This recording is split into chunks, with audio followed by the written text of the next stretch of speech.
Si Lola Basyang kasing tanda na ng balete sa plaza mahilig magkwento. Ang paborito niya, ang mga manananggal.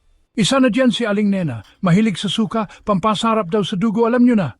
Ang tawa niya, parang kumukulong kaldero.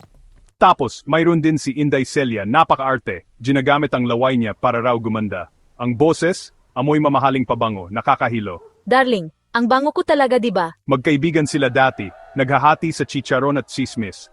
Pero isang araw, pinagbintangan ni Nena si Celia na ninakaw ang sikreto niyang recipe ng sinigang. Ang away, mas matindi pa sa paputok ni Papa tuwing fiesta. At doon nagsimula ang kanilang rivalry, isang nakakatawang katatakutan.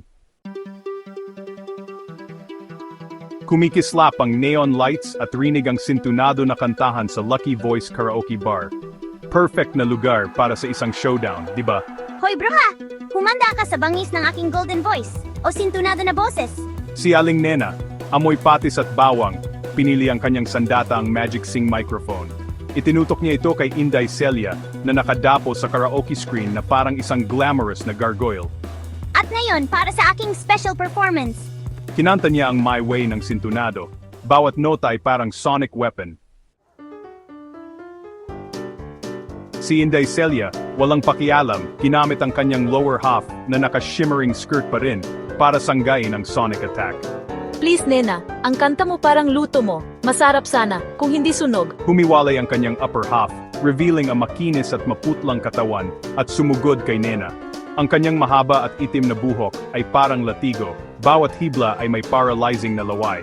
Time for a makeover, darling. Ikaw ang magiging belly of the, well, you know. Nagtumbling at naggrapple ang dalawang manananggal.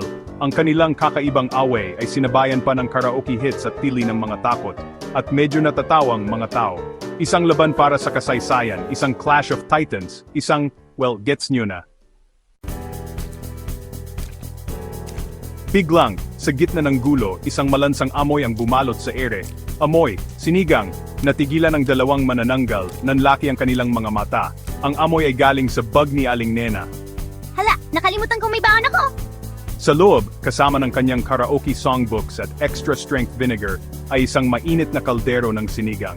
Aba, Nena, ang bango naman yan. Siguro naman, pwede makatikim ang iyong ahem rival. At doon, ang away ay natapos hindi sa isang malakas na putok, kundi sa isang higop.